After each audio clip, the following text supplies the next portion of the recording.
अस्सलामुअलैकुम, आप देख रहे हैं समा। मैं हूँ फवाज ज़ैदी और मैं हूँ इरम ज़ईम। आगाज़ करते हैं सियासत से, जो कोरोना की नई लहर की तरह गर्म है। कोरोना फैले या हुकूमत रोके, कल पेशावर में जलसा लाजमी होगा। अपोजिशन इत्तेहाद PDM ने ऐलान कर दिया। मौलाना फजलुर रहमान तो कहते हैं कि हुकूमत सबसे बड़ा खतरा है, इससे जान छूट जाए तो कौम शिफायाब हो जाएगी। राना सनाउल्लाह ने भी दो टोक कह दिया, जलसों का शेड्यूल तब्दील नहीं हो सकता। सारे मुल्क में जलसे ख़त्म कर दिए, अपना भी ख़त्म कर दिया और हम सबको भी कहेंगे, क्योंकि वो एक ऐसी जगह जिधर सबसे तेज़ी से फैलती। अपीलों के बावजूद अपोजिशन इत्तेहाद जलसा करने पर बज़िद है। पेशावर में तारीखी अवामी जलसा होने जा रहा है। PDM सरबराह ने इल्जाम लगाया कि जलसा रोकने में नाकामी के बाद हुकूमत ने वायरस का राग अलापना शुरू कर दिया है। उन्होंने कहा कि हमारे नजदीक नाजायज हुकूमत सबसे बड़ा खतरा है। किसी महाज पर हमने उनको आराम से नहीं बैठने देना। हमारे नजदीक ये नाजायज हुकूमत सबसे बड़ा कोरोना है। इससे जान छूट जाए, कौम शिफायाब हो जाएगी। उधर इंसदादे मंशियात की अदालत में पेशी के बाद राना सनाउल्लाह ने वाज़े अंदाज में बता दिया कि तमाम जलसे शेड्यूल के मुताबिक होंगे। कोरोना बीमारी है जिसमें 2% मौत का खतरा है। दूसरी तरफ हुकूमती कोरोना है, इस कोरोना से जो है वो 100% मौत का खतरा है और मुकम्मल जो है वो तबाही का खतरा है। पीपल्स पार्टी की रहनुमा शेरी रहमान का कहना है कि हुकूमत हाथ से निकलते देखकर इमरान खान कोरोना की सदाएं लगा रहे हैं। उन्होंने कहा कि अपोजिशन इमरान खान और कोरोना दोनों से आवाम को निजात दिलाएगी। कोरोना की नई लहर शदीद होती जा रही है, ऐसे में अपोजिशन जलसा क्यों कर रही है? वजीर आजम ने अपोजिशन को खरी खरी सुना दी। कहा, यही लोग सख्त बंदिशों का कहते थे, आज लोगों की जिंदगियां खतरे में डालकर सियासत कर रहे हैं। वे लॉकडाउन करने वाले पेशावर वालों से बदला ले रहे हैं। हुकूमत का इनकार, अपोजिशन का जलसे पर इसरार, वजीर आजम और वज़रा के सियासी हरीफों पर तनकीदी वार। वजीर आजम इमरान खान ने ट्वीट में लिखा, PDM के वो अरकान जो सख्त लॉकडाउन चाहते थे, मुझ पर तनकीद करते थे, आज लोगों की जिंदगियां खतरे में डालकर सियासत कर रहे हैं। ये अदालती अहकामात को हवा में उड़ा रहे हैं। केसेस तेजी से बढ़ रहे हैं और PDM जलसे पर बज़िद है। वफाकी वजीर असद उमर बोले, नून लीग आज़ाद कश्मीर और पीपल्स पार्टी कराची में लॉकडाउन कर रहे हैं, मगर पेशावर में जलसा करने पर इसरार कर रहे हैं। शायद ये लोग पेशावर वालों से बदला लेना चाहते हैं। वजीर रेलवे शेख रशीद ने ट्वीट किया, कहा, वोट को इज्जत दो लेकिन वोटर को कोरोना से मरने दो। ये अपोजिशन का दोहरा म्यार है। कोरोना से मुल्क को जितना भी नुकसान हो जाए, इन्हें कोई फर्क नहीं पड़ता। गवर्नर सिंध इमरान इस्माइल ने लिखा, PDM जलसे करके लोगों की जिंदगियों से खेल रहे हैं। वफाकी वजीर फवाद चौधरी, मुराद सईद और अली जैदी ने भी अपोजिशन के जलसे को कोरोना के हवाले से खतरनाक करार दे दिया। तो पाकिस्तान डेमोक्रेटिक मूवमेंट का चौथा जलसा कल पेशावर में होने जा रहा है। जलसागाह और स्टेज की क्या सूरत हाल है, जानते हैं समा के नुमाइंदे राम यूसुफ जई से। जी अपडेट कीजिए राम। बिल्कुल, पाकिस्तान डेमोक्रेटिक मूवमेंट के जलसे के लिए तैयारियां शुरू है। इस वक्त मैं मौजूद हूँ रिंग रोड पतंग चौक में, जहाँ पे कल जो है पंडाल सजेगा पाकिस्तान डेमोक्रेटिक मूवमेंट के अपोजिशन जमातों का। इस वक्त जलसागाह में तैयारियां उरूज पर पहुँच गई हैं। ख़ास तौर पे जो स्टेज इस वक्त जो स्टेज तैयार किया जा रहा है उसकी चौड़ाई बताई जा रही है कि 20 फुट चौड़ाई होगी और इस स्टेज की जो लंबाई है वो 120 फुट बताई जा रही है। जलसागाह में तकरीबन 2 से 2.5 किलोमीटर तक जो है साउंड सिस्टम भी लगाया गया है, लाइट्स का भी इंतज़ाम किया गया है और इसके साथ साथ यहाँ पे जलसागाह में बताया जा रहा है कि 10,000 से ज्यादा कुर्सियां लगाई जाएंगी। ताहम अगर कुर्सियों की कमी हुई तो मजीद कुर्सियां भी लगाई जाएंगी। PDM जमातों के जो मकामी रहनुमा है वो वक्तन फवक्तन जलसागाह का दौरा कर रहे हैं और इंतजाम का जायजा भी ले रहे हैं। जी ठीक है, राम यूसुफ से अपडेट कर रहे थे, आपका शुक्रिया। आगे आ रहा है governor Punjab clean board. Khyber Pakhtunkhwa हुकूमत ने PDM के जलसे में रुकावटें ना डालने का इंदिया दे दिया। साथ खबरदार भी कर दिया। मोमिन खुसूसी कामरान बगश कहते हैं जलसा करना बदनीयती और आवाम के साथ जुल्म है। जलसे से कोरोना फैला तो कार्रवाई होगी। पेशावर से देखिए शहाबुर रहमान की रिपोर्ट।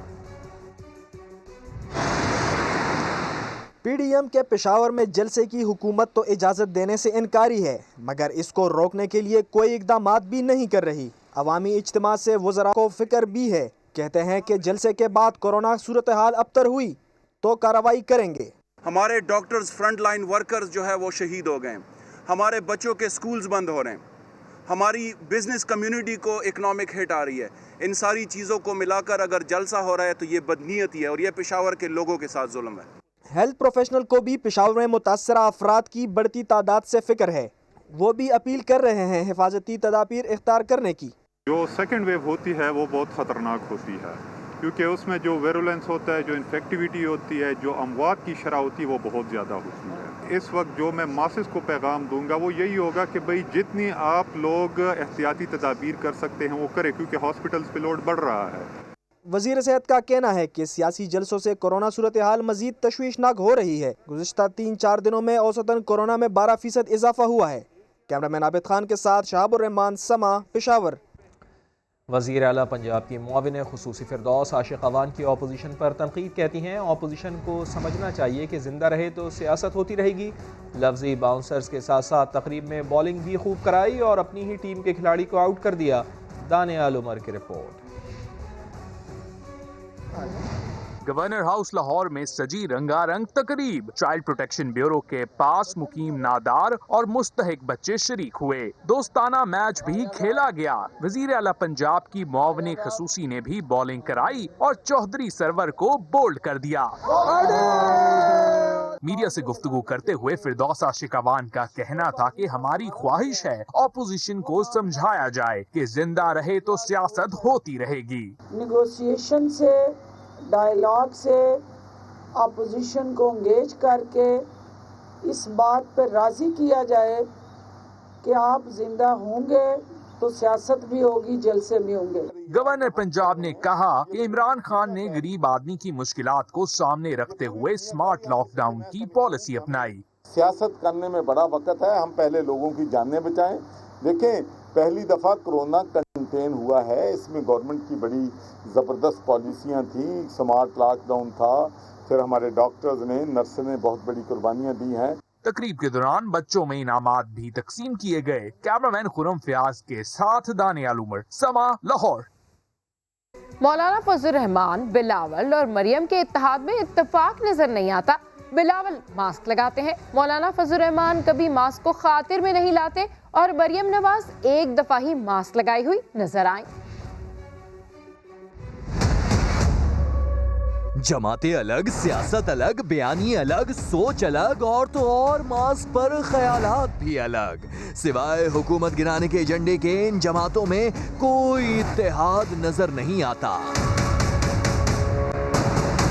अब मास्क को ही ले लें, मौलाना फजल रहमान को कभी मास्क पहने देखा ही नहीं। जलसा हो या इजलास, सफर में हो या मीडिया से बात, मौलाना फजल रहमान मास्क लगाए नजर ना आए। कोरोना पर मौलाना की गैर संजीदगी भी तो सबसे अलग है। जितना आप सोएंगे आपका वायरस भी सो रहा होगा, आपका वायरस भी सो रहा होगा। तो जब सोने के साथ वो सो जाता है तो मरने के साथ तो मर भी जाता है। मरियम बीबी के ख्यालात अब मौलाना जैसे नहीं। वोट को इज्जत दो के नारे के साथ ही सही, मरियम ने चेहरे पर मास्क तो लगाया, वरना मकाम कोई भी हो, पीडीएम का जलसा हो या गिलगित की इंतखाबी मुहिम, लिबास तो हमेशा होता है खास, मगर नहीं होता तो चेहरे पर मास्क।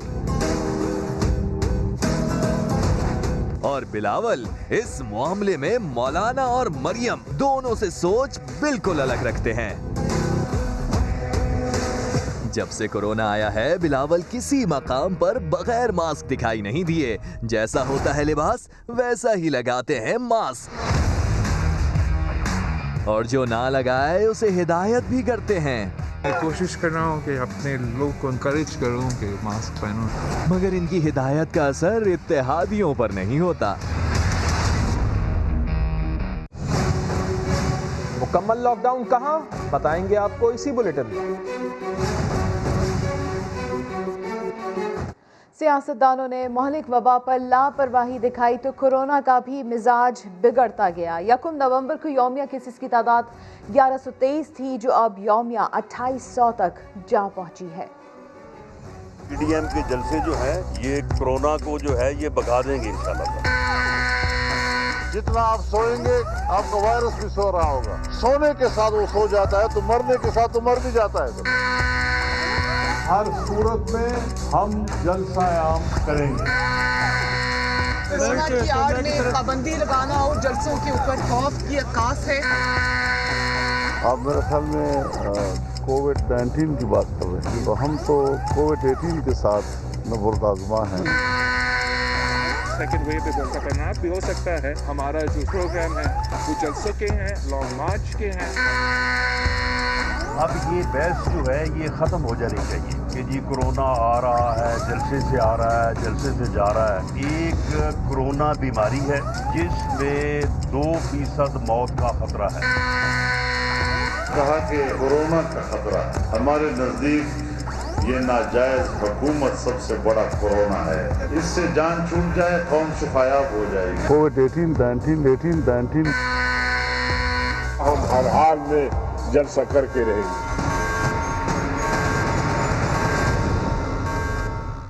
तो अपोजिशन परवाह करे या ना करे, कोरोना की दूसरी लहर से बचाव के लिए इंतजामिया ने कोशिशें तेज कर दी हैं। कराची में लॉकडाउन किया जा रहा है। किस किस जिले में पाबंदियां लग रही हैं, ये जान लेते हैं सलमान अहमद की इस रिपोर्ट में। कराची में कोरोना केसेस में इजाफा। जिला जुनूबी, वस्ती और गरबी के मुख्तलिफ इलाकों में माइक्रो और स्मार्ट लॉकडाउन के नोटिफिकेशंस जारी। जिला वस्ती के 26 इलाके 14 रोज के लिए सील कर दिए गए। अजीजाबाद, यासीनाबाद, दस्तगीर, नॉर्थ नाज़माबाद, असगर अली शाह स्टेडियम समेत मुख्तलिफ इलाकों में माइक्रो स्मार्ट लॉकडाउन का निफाज होगा। जिला जुनूबी के पोश इलाकों खयाबान मोमिन स्ट्रीट 5, खयाबान बागबान स्ट्रीट 6, बात आइलैंड स्ट्रीट 12 और खयाबान इत्तेहाद स्ट्रीट 35 में भी स्मार्ट लॉकडाउन किया जाएगा। जिला गरबी में गुलशन मेमार, सुरजानी टाउन और गडाफ टाउन में भी स्मार्ट लॉकडाउन का नोटिफिकेशन जारी हो गया। कमिश्नर कराची इफ्तिखार शेलवानी कहते हैं SOPs पर सख्ती से अमल दरामद कराएंगे। लोगों से है कि मास्क पहनना बहुत जरूरी है। उसके अलावा सैनिटाइजर्स का यूजेज है, सुपरमार्केट्स हैं, रेस्टोरेंट्स हैं, मैरिज हॉल है, तो इन सब पे जी हमारी SOPs पे हमने कहा है कि अमल दरामद करें। जिलाई इंतजामिया ने SOPs की खिलाफ वर्जी करने पर क्लिफ्टन का बड़ा मॉल और कई दुकानें सील कर दी। साथी रिपोर्टर मोहम्मद अली हफीज के साथ सलमान अहमद, समा, कराची।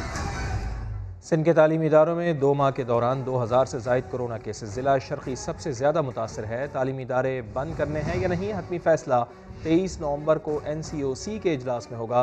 तर्जुमान वज़ीर आला सिंध तैमूर तालपुर ने स्कूलों की बंदिश का इशारा दे दिया है।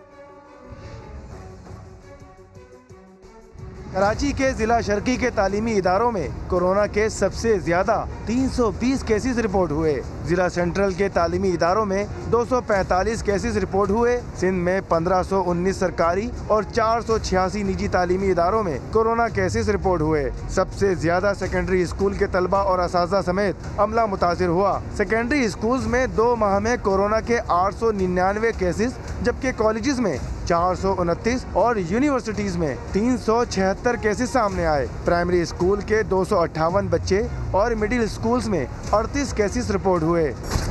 दूसरी जानिब वज़ीर तालीम सिंध सईद गनी की ज़ेर सदारत स्टीयरिंग कमेटी का मुशावरती इजलास हुआ, जिसमें शुरा ने स्कूल और कॉलेजेस बंद न करने की तजवीज़ दी, जिसका हतमी फैसला 23 नवंबर को NCOC के इजलास में किया जाएगा। जबकि तर्जुमान वज़ीर आला सिंध तैमूर तालपुर ने स्कूलों की बंदिश का इशारा दे दिया।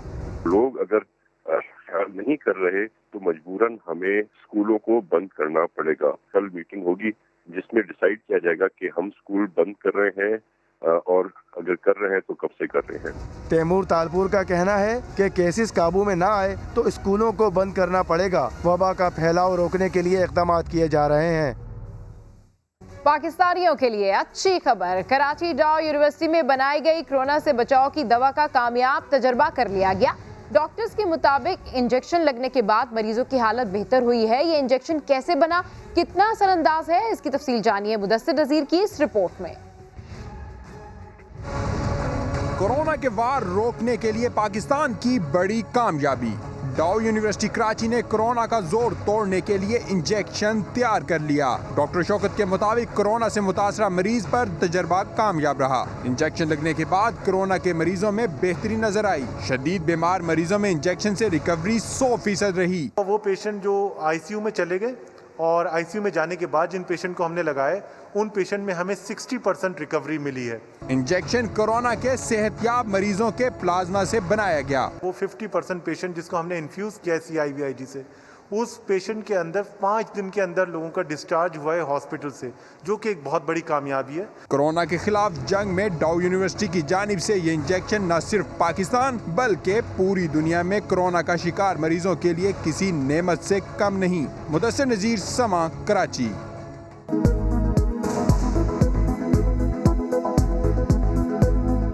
तहरीक लब्बैक पाकिस्तान के सरबरा अल्लामा खादिम हुसैन रिजवी को लाहौर में सुपुर्द खाक कर दिया गया है। नमाज जनाजा के मौके पर मीनार पाकिस्तान का ग्राउंड इंसानों से भर गया। कई अफराद ने इर्द गिर्द की सड़कों पर खड़े होकर नमाज जनाजा अदा की। जहांगीर खान रिपोर्ट करेंगे। अल्लामा खादिम हुसैन रिजवी का सफरे आखिरत। कारकुन और अकीदतमंद बड़ी तादाद में पहुँचे। फलक शगाफ नारों, आहों और सिस्कियों के साथ अपने कायद को अलविदा कहा।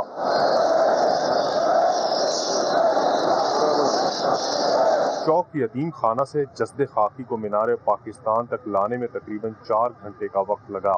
अकीदतमंदों की बड़ी तादाद काफिले की सूरत में एम्बुलेंस के साथ साथ चलती रही। जस्दे खाकी मीनार पाकिस्तान पहुंचा तो ग्राउंड में लोग ही लोग थे। मुंतजमीन ने मैयत को ग्रेटर इकबाल पार्क में ले जाने की बजाय आज़ादी फ्लाईओवर पर ही रहने दिया और वहीं से इमामत कराई गई। नमाज जनाजा अल्लामा खादिम रिजवी के बेटे साद रिजवी ने पढ़ाई।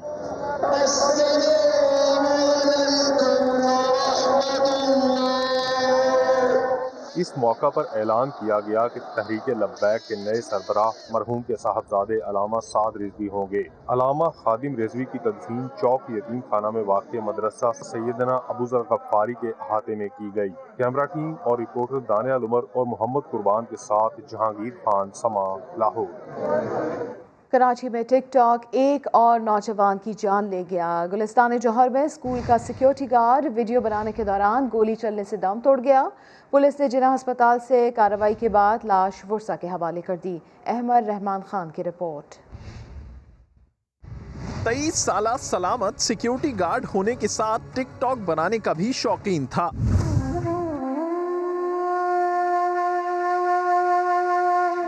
सलामत गुलिस्तान जौहर ब्लॉक 1 के निजी स्कूल में गुज़िश्ता 1 माह से सिक्योरिटी गार्ड था। पुलिस के मुताबिक 20 नवंबर की शाम स्कूल ही में टिकटॉक वीडियो बनाते हुए उसे इस बात का ख्याल ही न रहा कि पिस्तौल लोड है। गोली चली जिससे उसकी जान चली गई। अभी पुलिस अपनी तहकीक कर रही है। पुलिस बोल रही है टिकटॉक का, लेकिन कंफर्म हम बोल नहीं सकते। टिकटॉक वीडियो बनी हुई है उनकी। सलामत के साथ टिकटॉक वीडियोस बनाने वाले उसके दोस्त कहते हैं वो गोटकी से कराची 1 माह कबल ही आया था। तुम लोग दोस्त बन जाओ, 3-4 तुम भी बन जाओ, 1-2 और बनाते हैं टिकटॉक बना के फिर आगे जाके भेजते हैं। वाकई के वक्त सलामत स्कूल में अकेला था। एक गार्ड, उसका घर भी मेरे ख्याल में जब कोई बराबर में है घर उसका, वो यहाँ पे होता था। तो वो कह रहे हैं कि जी वो गार्ड जो है ना वो चला गया था अपने घर और इस गार्ड ने जो है ना अपने आप को शूट किया है। हमारी गार्ड रात को आई है और नए अपॉइंटमेंट है। सलामत की लाश को जिना अस्पताल में कानूनी कार्रवाई के बाद वर्सा के हवाले कर दिया गया है। पुलिस ने सलामत का मोबाइल फोन और पिस्तौल को तहवील में ले लिया है। कैमरामैन सनाउल्लाह के साथ अहमद रहमान खान, समा, कराची। कराची में दहशतगर्दी का बड़ा मंसूबा नाकाम हो गया। पुलिस ने स्टील टाउन में कार्रवाई करते हुए 3 मुबैना दहशतगर्दों को गिरफ्तार कर लिया है, जिनके कब्जे से धमाका खेज मवाद, बम और बम बनाने का सामान मिला है। इस हवाले से रिपोर्ट कर रहे हैं शाहनवाज अली कादरी। कराची में दहशतगर्दी का मंसूबा नाकाम। स्टील टाउन से पुलिस ने 3 मुबैना दहशतगर्दों शेख मुइन उर्फ पप्पू, अरबाज उर्फ अरियान और अरीब को गिरफ्तार करके उनके कब्जे से धमाका खेज मवाद, दस्ती बम, मुख्तलिफ डिवाइसेस और बम बनाने में इस्तेमाल होने वाला सामान बरामद किया। SSP मलिक इरफान बहादुर के मुताबिक दहशतगर्द शेख मुइन और अरबाज 2017 में कराची सेंट्रल जेल से फरार होने वाले दहशतगर्द मुमताज और फिरौन के सगे भाई हैं। गिरफ्तार दहशतगर्दों ने दौरान तफ्तीश इतराफ किया है कि उन्होंने अफगानिस्तान में दहशतगर्दी की तरबियत हासिल की और कराची में दहशतगर्दी के मंसूबे बना रहे थे। गिरफ्तार मुल्जिमान औरंगी टाउन पुलिस की टारगेट किलिंग, दहशतगर्दी के और कई वारदातों में मुलविस रहे। गिरफ्तार दहशतगर्द रकम हवाला हुंडी के जरिए अफगानिस्तान भी भेजते रहे हैं। मुल्जिमान से मजीद तफ्तीश जारी है। शाहनवाज अली, समा, कराची। और अब बात करते हैं जाली पुलिस मुकाबले की, जिसमें शहरी को कत्ल करने वाले एएसआई को सजाए मौत सुना दी गई। साथियों अब्दुल वहीद, शौकत अली और अकबर खान को बरी कर दिया गया। कराची की इंसदाद दहशतगर्दी अदालत ने एएसआई तारिक को मकतूल के अहले खाना को 2 लाख रुपए अदा करने का हुक्म भी दिया है।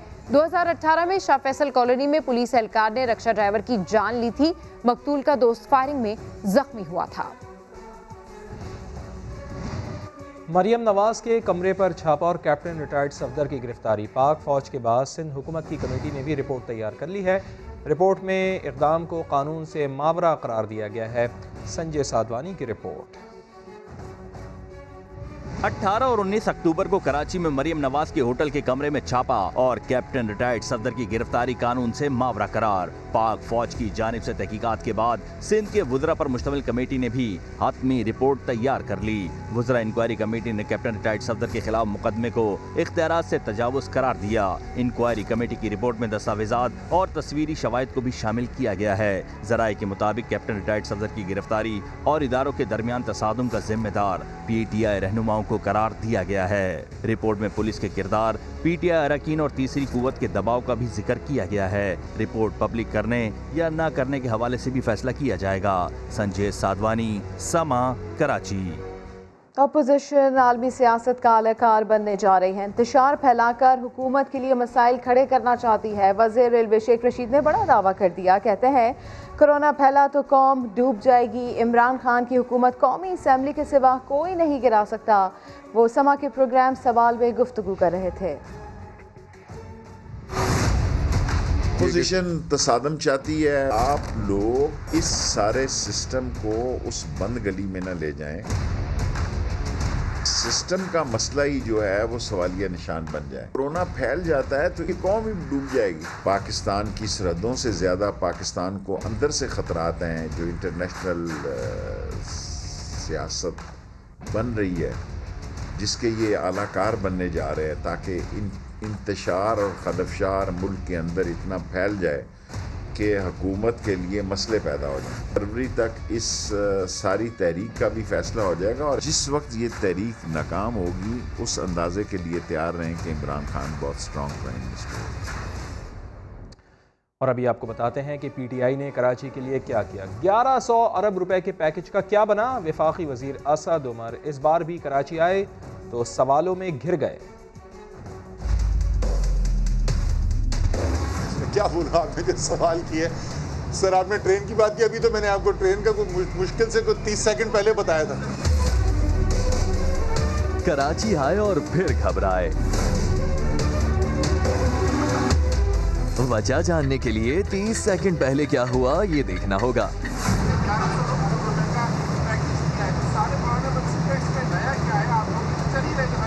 सर ये मुझे बता दें KCR कहाँ चल रही थी। आप मुझे बता दें K4 किधर चल रहा था। बरसाती नालों को क्लियर करके और यहाँ पे कंस्ट्रक्शन पूरी होनी, ये कहाँ हो रही थी। सहाफी ने याद दिलाया, जनाब ये मंसूबे नए तो नहीं, 21 साल पहले ही सही सर्कुलर रेलवे चलती तो थी। तो असद उमर कंफ्यूज हो गए, कहने लगे वो तो सर्कुलर रेलवे की बात ही नहीं कर रहे। सर सर्कुलर रेलवे की नहीं मैं बात कर रहा, सर्कुलर रेलवे की नहीं मैं बात कर रहा, वो उसकी नहीं मैं बात कर रहा। उसको भाई मेरी बचपन में जवानी में हम उसको लोकल कहा करते थे। चनेसर हॉल्ट का जो स्टेशन है वहाँ से हम चढ़ते थे, स्कूल हमारा वहाँ से पास था, वो तो चल गई है। क्या KCR और कराची सर्कुलर रेलवे दो अलग अलग मंसूबे हैं? KCR की जो मैं बात कर रहा हूँ वो एक मॉडर्न रेलवे सिस्टम की बात कर रहा हूँ। 300 अरब रुपए का मंसूबा है। सर सर्कुलर रेलवे की नहीं मैं बात कर रहा, KCR की जो मैं बात कर रहा हूँ। सर्कुलर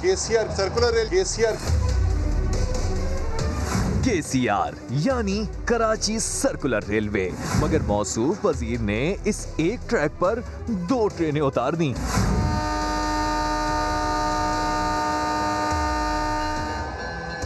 और सबको घन चक्कर बनाकर चल दिए। सरबराह PSP मुस्तफ़ा कमाल कहते हैं बिलावल के मुंह से इनकलाब की बातें अच्छी नहीं लगती, इनकलाब तो बिलावल के खिलाफ आना चाहिए। बोले नवाज शरीफ कहते हैं उन्हें क्यों निकाला, 57,000 काउंसलर्स को निकाल दिया गया, लेकिन साबिक वज़ीर आज़म कुछ नहीं बोले। दुनिया का आज रहने वाले लोगों में, शहरों में बदतरीन रहने वाले शहरों में शुमार है, बदतरीन ट्रांसपोर्ट है। बिलावल भुट्टो जरदारी साहब को ज़ेब नहीं देता कि वो PDM के प्लेटफॉर्म से खड़े होकर इनकलाब की बातें करें। इनकलाब उनके खिलाफ आना चाहिए। बिलावल भुट्टो जरदारी साहब को, पीपल्स पार्टी को ये ज़ेब नहीं देता कि वो वफाकी हुकूमत पर उंगली उठाए, क्योंकि सूबे में उनकी हुकूमत 12 सालों से उनकी है। PTI की हुकूमत के आने के बाद मुल्क में डेमोक्रेटिक कू हो गया है, डेमोक्रेटिक कू, जो जमहूरी शबे खून मार दिया गया है। मियां नवाज शरीफ साहब कहते हैं अपने निकाले जाने पे मुझे क्यों निकाला। उनकी बेटी साहिबा भी तकरीर करती हैं PDM का इलाज चल रहा है। मुझे हैरत होती है कि उनके 57,000 काउंसलरों को PTI ने आकर निकाल दिया। ये आज तक नहीं सुना मैंने कि भाई मेरे काउंसलरों को क्यों निकाला। मौका आ गया, इलेक्टोरल रिफॉर्म करो, ऐसा इलेक्टोरल रिफॉर्म कर लो कि कल को कोई इलेक्शन चुरा ना सके। लेकिन अगर आप नहीं करेंगे तो मैं समझूंगा कि आप भी बैकडोर चैनल से किसी को अगला इलेक्शन चोरी करने की आप दावत दे रहे हो। जरदारी साहब पे जो इल्ज़ाम है, नवाज शरीफ साहब पे जो इल्ज़ाम है, वो छोड़ दो। जो अभी मुल्क लूट रहा है उसको बचा लो, उसको रोक लो। तो वज़ीर आज़म साहब, जो माजी में चोरी हो गई है उसका हम नहीं पूछेंगे आपसे ये भी नहीं पूछेंगे आप 200 अरब डॉलर लाए या नहीं लाए। फ्रांसीसी सदर की दुनिया भर से तनकीद के बाद भी ढिठाई बरकरार है। मैख्वाह मुसलमानों के लिए मज़ीद सख्त क़वानीन मुतारिफ़ करवाने के लिए सरगर्म है। मसाजिद में इमामों को हुकूमत की मर्ज़ी से लगाया और हटाया जा सकेगा। मुसलमान बच्चों को ID नंबर जारी होगा जिससे उनके स्कूल जाने का रिकॉर्ड भी रखा जाएगा। नए क़वानीन के तहत मुसलमान बच्चों की घरों में तालीम पर पाबंदी होगी। मैख्वाह ने French council of Muslim faith के लिए 15 दिन की डेडलाइन दे दी है। Welcome back. शुएब अख्तर कहते हैं वो पिंडी से इलेक्शन जीत सकते हैं। समा को इंटरव्यू में उन्होंने खुद को आधा फौजी भी करार दे दिया। इलेक्शन तो मैं आज खड़ा हो जाऊँ पिंडी में, स्वीप कर जाऊँ, लैंडस्लाइड कर जाऊँ। GHQ का मैं बहुत पैदावार हूँ। GHQ मैंने तो बचपन गुजरा GHQ में। एस्टेब्लिशमेंट के साथ मिलकर काम करूँ, मैं कोशिश करूँगा एनहांसमेंट करूँगा। मेंटली मैं रिटायर हो गया 2005। मेरे पास पैसे पूसे कोई नहीं, जो भी कमाता था मैं जाके घर वालों को दे देता हूँ। आज भी वालदा ही पैसे लेते हैं। मैच फिक्सर्स जो होते हैं उनको तो पता होता है कि इस बंदे के पास पैसा नहीं है, इसकी नीड है, उसको वहीं जाके ग्रैब करते। मैनेजर थे हमारे 2002 में, तो मैंने उनसे कहा कि सर बंदे तंग कर रहे हैं। कहते यार मना कर दो ना उनको। मैं ये मैंने कर दिया मना। तो कैसे किया मना? मैंने कुंडी लगा के बड़ा ठीक ठाक मारा मैंने, कुटा ठीक ठाक। क्या लेकर आए? 4 वाला घर ले लो, गाड़ियाँ ले लो, बाहर पैसे ले लो, स्विट्जरलैंड में पैसे ले लो। वर्ल्ड कप के फाइनल अरे फैसला था पहला बैटिंग करना है। अगर ये गंज होती तो शुएब अख्तर की रफ्तार क्या होती? 165 से 70 कर देती। खैबर पख्तूनख्वा की रेसलर सलमा खान ने थल जीप रैली में मैदान मार लिया। मुश्किल रास्तों पर जीप दौड़ाने वाली रेसर को बचपन में भी गुड़िया नहीं गाड़ियाँ ही पसंद थी।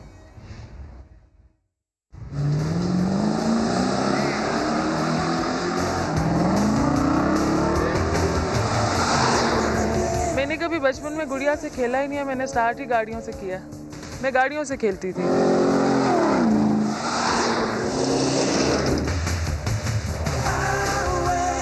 गाड़ियों के बिल्कुल देखभाल कर लेती हूँ मैं। गाड़ियाँ वॉश भी कर लेती हूँ। छोटे मोटे जितने फॉल्ट्स होते हैं एक रेसर के लिए, इंजन में जितने भी फॉल्ट्स हैं वो उनको ज़रूरी आने चाहिए। आइडियल, मैं अपनी खुद आइडियल हूँ। अगर मैंने जो बचपन से देखा है वो नादिर मक्सी को देखा है, तो नादिर भाई को देखते हुए मुतासिर अगर हम रेसिंग में देखें तो सब ही नादिर भाई से।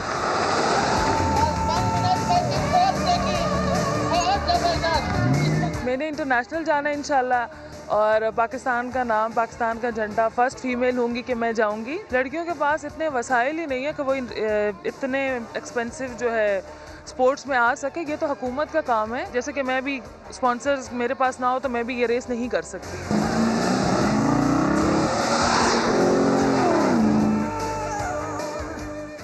और इस रेसर की कहानी के साथ ही बुलेटिन का वक्त अपने अख्ताम को पहुंचता है। एक ब्रेक के बाद दोबारा हाजिर होते हैं हेडलाइंस के साथ। देखते रहिए समा।